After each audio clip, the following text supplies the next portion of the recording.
Bible college പ്രൊഫസറും വിദ്യാർത്ഥികളും കൂടെ John Wesley വർഷങ്ങൾക്ക് മുമ്പ് താമസിച്ചിരുന്ന വീട് സന്ദർശിക്കാനായി പോയി.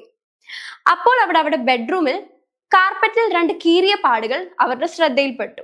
അപ്പോൾ സ്റ്റുഡൻസ് പ്രൊഫസറിനോട് ചോദിച്ചു, എന്താണ് ഈ കീറിയ പാടുകൾ ഇവിടെ?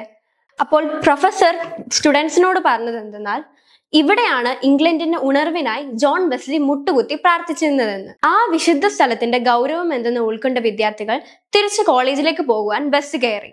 എന്നാൽ ഒരു സ്റ്റുഡന്റിനെ മാത്രം കാണാനില്ലെന്ന് പ്രൊഫസറുടെ ശ്രദ്ധയിൽപ്പെട്ടു. അങ്ങനെ പ്രൊഫസർ ജോൺ വെസ്ലിയുടെ വീട്ടിലേക്ക് മടങ്ങി സ്റ്റെപ്പ് കയറി റൂമിലേക്ക് എത്തുമ്പോഴാണ് ഒരു കാഴ്ച കണ്ടെന്ന്. ഒരു സ്റ്റുഡന്റ് മാത്രം അവിടെ ജോൺ വെസ്ലി പ്രാർത്ഥിച്ച അതേ കാർപ്പറ്റില് മുട്ടുകുത്തി അതേ ആ പാടുകളിൽ നിന്ന് പ്രാർത്ഥിക്കുന്നത് കണ്ടത്. ആ കുട്ടി എന്താണ് പ്രാർത്ഥിച്ചതെന്ന് വെച്ചാൽ, Lord do it again in me.